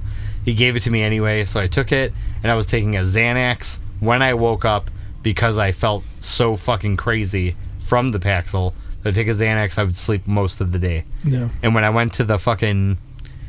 When I woke up one day, she was outside on the patio, and I, like, took a cup, like a fucking movie, right? Took a cup, put it to the fucking thing, and I'm already in a terrible mental shape.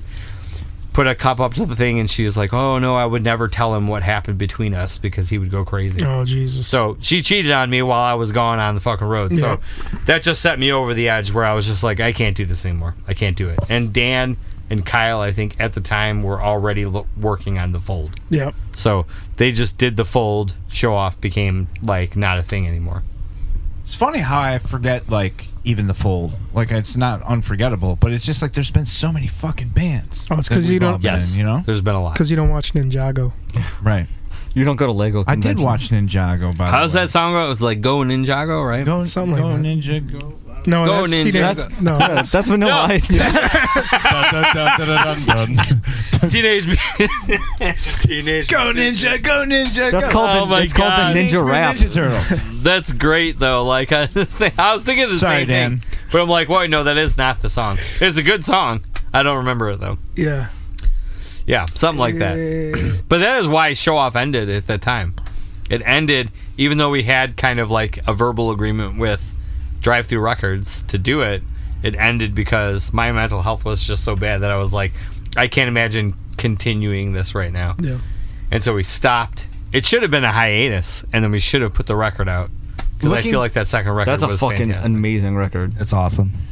Looking back, I had a tape of that shit forever from Dan. Don't tell him I told you. It is out now, though, right? Yeah, it's out. Yeah. Oh. I put it out with no permissions. Oh.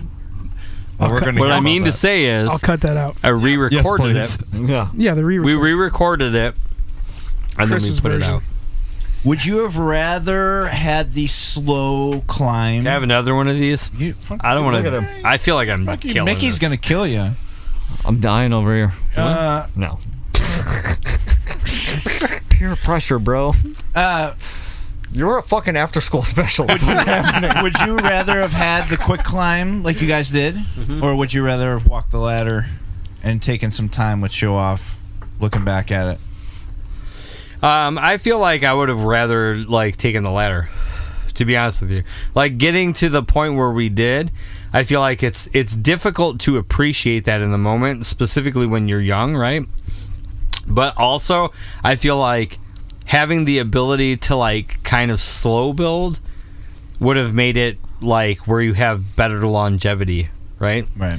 And like releasing that second record like would have made it where right now like maybe we would be playing and then Eve 6 was before us, you know? You don't know. Right. You don't know. But yeah, I thought about that. Like I've thought about that. And you know the honest truth is with Showoff, independent labels, like none of them wanted us. None of them wanted us. It was the major labels that were like, we want you. Yeah. And so we didn't really have much of a choice. You know? It was when like- you hear a record like that, like an indie was, I can see him just being like, we don't know what to do with this. Right. Yeah, it's not a straight. I You mean, can't Showoff's handle not a this. punk band, so you know it's different and it's difficult. You're too to, like, goddamn catchy. You know? Do you remember who else played that show at the Lombard VFW? The one they ripped down that was like, it was Messed, you guys. There was one other band, and I can't recall it. Does that ring a bell at all? No. Okay, never mind. But We played with Mest at a VFW. Lombard VFW. Weird. Yeah. I remember playing with Mest at like there's a skate venue, like a skate park. We played with them. Was there. that McHenry Skate Park? I don't know. I don't Scrap. remember. It was a very long time. Oh, ago. yeah, Scrap. Want to hear a Holy funny? shit. Might have been. Let's hear it. My first, the first like real kind of band I was in before August Premiere was this band Slag, and You were in a band called Slag. yeah, it was really terrible high school band. But me and my buddy Danny, rest in peace. You're like the Screaming Trees, or Another- like what yeah. kind of music was it? Right? It was. I just- nearly lost you then. We were really obsessed with like 88 Fingers Louie and the Bully Oh, there you Bulls go. and all that shit. so post Bullweevils, Daryl had Lando's 45, and Lando's 45. so we Fuck, I remember that band. so we were like, oh fuck, Houseboy? they're playing Scrap. Houseboy. Yeah, Houseboy. Yeah, Fucking A. but yeah, we were like, oh shit, they're playing Scrap Skate Park in fucking Hoffman. Like, let's fucking go. Forgetting that we booked to play that fucking show. So we as like 16-year-old kids fucking show up to go see the show, and our fucking names like on the fucking door. And like we were like, oh shit. And I remember talking with Daryl, like that was like when we met Daryl, and talking to him for Bullweevils? talking to him for like half an hour outside, and him thinking it was like one of the funniest fucking things. It was like one of the most punk rock things you could fucking do is like show up to a show to see it, and you're supposed to be fucking playing. I really want to have him on the show, and if we do, I'm gonna ask him about That was fucking great. Like, I love that guy to death. He's like one of my how favorite can people. you not? He's just I feel like a fucking child every time I'm not a very tall person, and he is. Yeah. So I'm like literally and figuratively always looking up to him. Yeah. You don't look like up a to baby. me. No, fuck you. Fucking Houseboy. Holy shit. Right? Anyway. Lando's 45. Who's Tricky Dick. Mike Tricky Dick. Mike Eck was in that band. Yeah. Remember Dick for short? Fuck yeah. We were just listening to Dick for Short on this RV like 2 nights ago.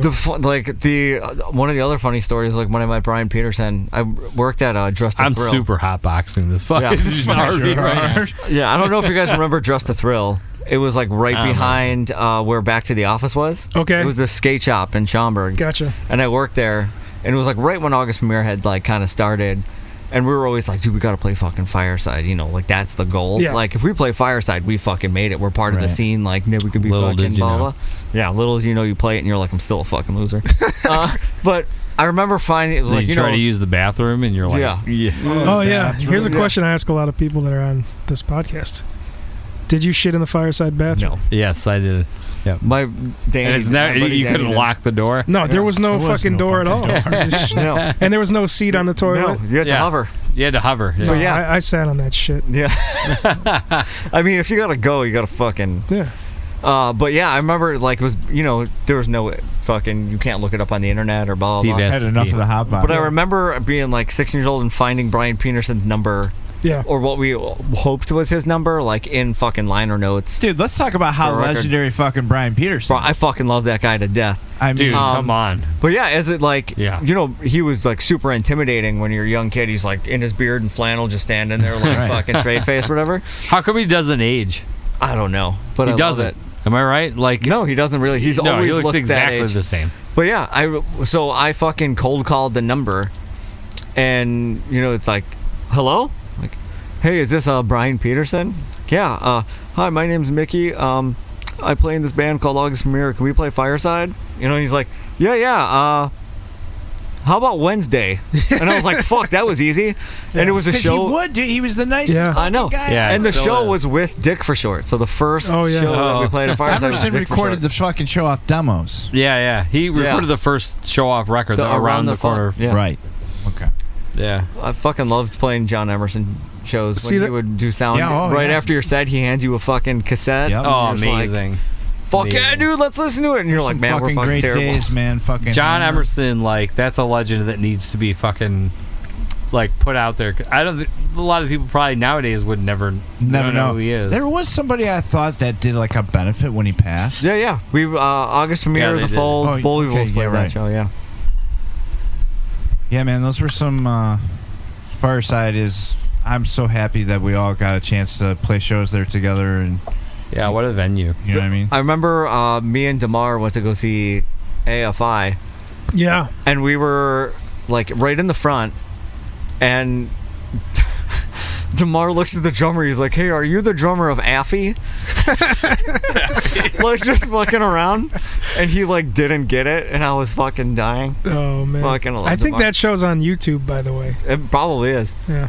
Like a lot of those shows fucking pop. Because I remember they right in front of the soundboard, they would set up a camera. Yeah. And somebody, Did somebody's been Hamilton uploading a shower bunch. at gym class with his clothes No, on? it was junior high. Oh, junior high. Yeah. Did he shower with his clothes on? Probably, yeah. Yeah, that's fine. I mean, when we took showers together, Yeah. he was fully clothed. Okay. Yeah, that's I remember when you guys did like the Tonight Show or something, fucking whatever it was with Delilah. Yeah. And I was like, man, that was awesome, Damar. You fucking sat there. That probably pissed him off so fucking much. Did I ever fucking tell you we were like all out, like me, Shemeka, and fucking a bunch of us. Like for some reason we're out in like Wrigleyville. Yeah. And we're all like fucking talking, and like 20 minutes into the conversation, I turned to Damar and go, holy shit, dude, you're black? And it was like this fucking, everybody at the table was like, what? It's like me and Damar had already been friends for like 15 years at the point. He's like, you're a fucking asshole. And Yeah. it's like, I fucking love that guy. I love him to death. He's Fucking like daddy. he's one of my favorite fucking people. Yeah. We used to fucking share drum kits all the time and just Dude, I remember he had the blue the purple, that purplish blue kit. GMS. That was Brian. Brian Bennis's drum kit.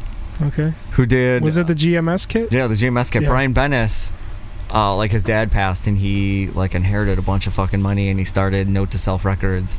Okay. Oh, no shit. And I remember when August Premiere started or whatever, we're like, oh fuck, like he did the Close Enough record. Right. And blah, blah, blah. And we're like, fuck, dude, let's get him to pay for our shit. So he, like, paid for the August Premiere, like, Balloons EP. And then, for some reason, or we played a Fireside show. And then I got, like, a fucking message from Johnny Minardi. And then Minardi was like, hey, you want to meet at Denny's? And then he's like, hey, I'm starting this label.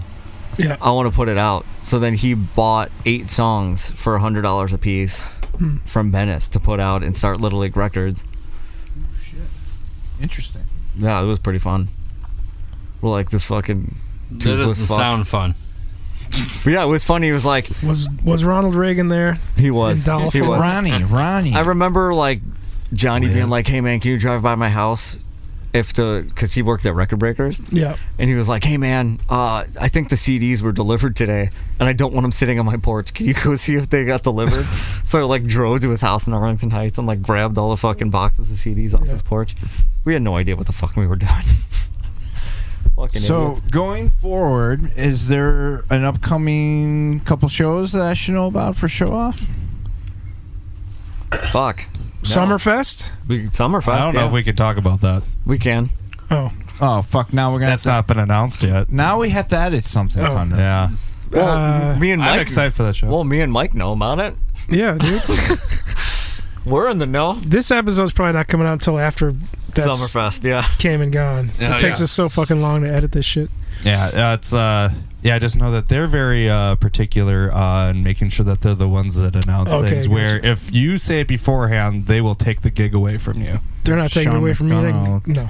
Chop your. All right, I'll cut all this out. Yeah. Yeah, but I'm very excited for that, man. I Yeah. am too. As we wrap up the this beautiful evening, This that we've been 3-hour spending fucking with each podcast. other, yeah, this hot 3 boxing, hour podcast. That's right. hot boxing, Darren It's Verall the only way drinking. to do it. Favorite local band now? Go around the table. I'll have to say that I like the Avenues a lot. Yeah, they're called Avenues and not the Avenues. So I don't The know how Avenues, much you yes. like them. The Showoff likes the Avenues. Mickey? Is fucking Rematch local? I don't know. I don't know. Sure. But they got such a fucking sick guitar player. I'm real into the Plain White Tees. So they're a local band. No, they're international. Worldwide, baby. Let me guess, I know you're really into Showoff. You know, I was going to say, I was also going to say Plain White Tees, actually. You stole my Listen, answer. Oh man, you can't say your own band. I will tell you this, like one of my I'll say Bad Year. Bad Year? Yeah, Yeah, they're that's from another good Milwaukee. They're a great band. I'll say Sincere Engineer. yeah. I'll tell you Also great. one of my favorite local band songs Smoking of all time, Popes. and I tell Darren this all the time, was Also not a local. Slip My, Smashing- Oh, they're a local band though. Smashing Pumpkins. you guys the hear that? Scissors Clip My Wings. Oh, really? Yeah. When it was like basically Sig Transit Gloria. Right. Yeah. Like that clip I was like, dude, fuck. I was like, Transit Gloria. before the Yeah. phrase that song fucks, like that song fucks. Yeah. Did you know Muchacha? Those No. guys? Mm-mm. They were local. They were fucking awesome. I never heard of them. Yeah, they were. I think a little like before my time. Like by the time, I don't know. I mean, Ignoring Tonight, fucking Hot Alice is great. I love Oh, those yeah, guys. of course. We're playing with them. One Life is playing with them. Or actually, Wait, I don't think Hot Alice, but what's his soul thing he does? Tim? Yeah. Tim just does Just Tim. Tim, Yeah. right? Tim Yeah. Ragnar of Alistair. Okay. Is that the base camp show? Yeah, no, that's Beat Kitchen. No. So Nice. that's for that. Mueller asked me if I could play the... I was just gonna ask you if he asked you. Yeah, he did. I'm like, did you ask fucking Mickey? Yeah, he asked me. And, I you was tell him, like, fuck off? Yeah. I was like, dude, I don't know if I'm going to have time to like sit and fucking learn the songs. No, you son of a bitch. I know, I would love to do it. Well, there's gonna be plenty of opportunities because Chris is always touring. So. And I love Chris and his fucking chest Touring hair. with who? Ha Ha Tonka. I don't know that band. I They're just... from Missouri. I fucking Oh. saw you guys at the show. Yeah. Yeah. He got hooked up with those guys a couple years back, and he's just been kind of now he's actually in the band. Yeah. So Sweet. Yeah. They Awesome. got kind of discovered by Anthony Bourdain, actually. What? Yeah. That's crazy. Yeah, it's on YouTube. You can watch it. But Mason is also one of those people that we used to fun drum battle Oh yeah. back in the Close Enough days when we play like the fucking Wheaton Yeah. shit. it's such an honor to have him as my drummer. He's fucking great. He's I like one of mean- my favorite people. Fucking holding it down back there. I mean, I it's always just- yell at him. That I just want to fucking- say this is the third time you've said he's one of my favorite Yeah. people. Yeah, How many there's a lot fucking of favorite favorite people do you have, dude? Do you remember Mason's Red Sparkle DW kit? That shit was like of legend, the Close Enough kit. He was like the first I dude to don't- have I like don't. big drums. I don't know, like I don't know big what you're size talking drums. about. I got another one of those beers. Another smoke. Fuck yeah. Yeah. I want somebody to drink like 20 beers and then introduce Hot Alice like after the show is done, but be like, ladies and gentlemen, Hot Ass. Give it up for Hot Ass. They're really great, right? Come on. I don't know if you know this, but Chris sings for Showoff. Oh, I I don't know if you know this, I but Chris wrote the I songs. do that. Fucking talent and the money right here. All I need is 2 beers, and I've had them. I don't know where the fuck your high notes were coming from tonight, but jeez, they were really fucking on the money, Hey, thank you. fucking powerful. We only do that cover so he can do that at the end. I'm Thanks a lot. talking about the whole set, man. Oh, I was yeah. like, this fucking pipes from this kid tonight. Hey, thank you. Fucking shit. I appreciate that. Yeah, man. hey. Made everybody feel awkward. You made everyone feel real That makes me. awkward. It honestly makes me feel You so threw your happy. fucking hat. I feel so happy. I fucking one of my. But I look at the crowd and everyone's just like, "What the fuck is happening?" I'm just like, My favorite is the This makes me Chris, so the happy. Chris turn around, look at me like fucking. This is like a thing. Do you No, get dude, it? like I had a moment where I thought you would come around by us or something, and I'm like, what if he gives us the fucking mic or something and asks us to, like, I have to "God sing damn it, a I don't lick or know this fucking song." something. Yeah, I'm like, fuck, God. I love that he makes you feel like fuck. It's gonna be super Like uncomfortable. he's when gonna something pick happens. you out. Yeah. Like, yeah, he's gonna like He's gonna fucking call you out for because he just randomly calls out people. He's like, "Fuck, he's gonna true. see me." It's like when you're like in school and the teacher asks a question, you're like, "Anybody but me, anybody but me, anybody," and then it's you. Yeah. Like, always. It was Like that. almost like one of those moments where you're in the pit and it's kind of like, they're all fucking doing their little kicking and it starts real slow and gradually starts getting fucking into this more violent thing. Yeah. And it's like, you're kind of stomping around like you were about ready to lose, like, gonna kick someone's ass and then you were like, fuck, throw your fucking hat and shit. I was like, what the fuck is this guy doing? Dude, I got a picture of him when we were in New York fucking playing, and he's just like laying on the ground. Middle of Yeah. the song, just fucking laying You on the gotta ground. you gotta keep people on their toes. You know what I mean? Yeah. And that show, you called out every single person. I was thinking Literally. about doing that tonight. Actually, Oh God, I was I'm looking so at glad people, you did not. and I was like, I'm gonna take half this fucking set and just call every fucking person in this crowd out. Like, I mean, if I Like, did, nice ponytail. Haven't seen that since 1987. Like when we expect this when at we the next show. yeah when we talk about like set length. And it's like we'll like run the set, and This is a fucking true time, story, by Like the it's way. timed. It's like cool, man. It's like 38 minutes, and me and her are like, no, like we got to be at like 30 minutes because it's Showoff show. There's gonna be a lot of fucking talking, Yeah. Well, and we don't know how long he's gonna carry this shit on for, or what else is how many gonna happen times in he's the gonna middle. throw Ronnie and Yeah. Yep. You just never know. Like, Like- keep people on their fucking toes, and like look into the crowd. Like you tell a joke, and people are just like, "What?" I mean, the one that I'm just like, "Oh fuck yeah!" Like the breaks that and makes tell me so happy. Like the breaks, like I swear to God, because we record all the practices or whatever. There's like fucking 10-minute versions of Tell Me, Yeah. Oh no, that's the minimum. 10 Yeah. minutes is minimum. where it's just like in the fucking breaks after the choruses, it's just like. And that's a rehearsal. That's the shorter version. What are you getting for? What did you have for lunch today? And it's just like. Well, speaking of lunch, it got to that point where he's like, I peed on my pants and I'm wearing them right now. Yeah. I think that's what you said. Yeah, and I was like, there's things we tell and people. everyone's 'cause- like fucking looking around like, who the fuck is this? That last band didn't talk at all. It's so good. So fucking good. Yeah, I just to me like either like you get like lots of laughs or they're uncomfortable and they're just like, what the fuck's happening? Well, you got both tonight, so which was great. Like so we had the in-ears tonight, so like I couldn't hear shit from the crowd. So I was like, I don't know if they're laughing. I'm like looking at people, but I'm like, I don't know if they're laughing or just like there's nothing happening right now. So to me it was like there was nothing happening each time, and I was like, this is fucking great. I did notice the in-ears, and I was gonna say, whoa, you guys like trying to be serious or what? Yeah. Yes, I mean it helps. So it helps with like We're serious about getting hearing old each and other. We want to protect our hearing. While we just want to hear each other. Yeah. yes. I'm a bit spoiled with them, so I was like, we invested in it. Are you the culprit? Yeah, well, the three of us have always been in on it, but I'm the guy that manages all of it. I mean, I've been on buys the I've been on extra in-ears for a while. And I'm assuming you had him back in the show-off days. Nope. No, Never. wedges all the way. Yeah, wedges all the way. No shit. And we have everything set up, like especially for guitars. Our main rigs are like DI fractal systems. Yeah.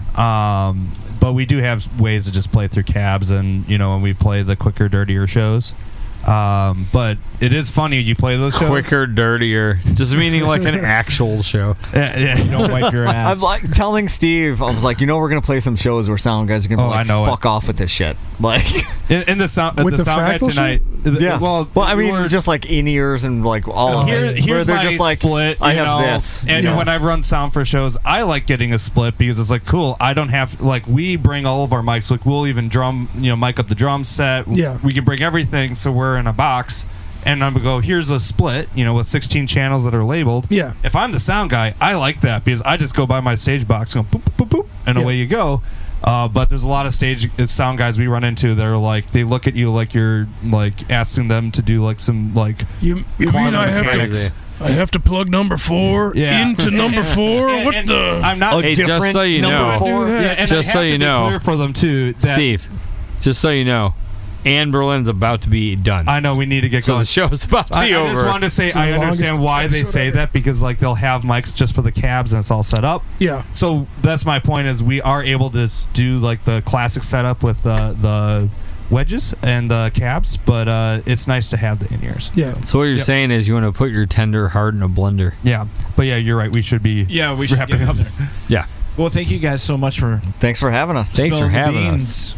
And, Can't wait till we do this again for part 2. Well, there's going to be Of a this part 10 I think you part could series. split this into Cigars, though, 3 for the parts next if you one. really wanted to. Well, I mean, 6 parts. Yeah.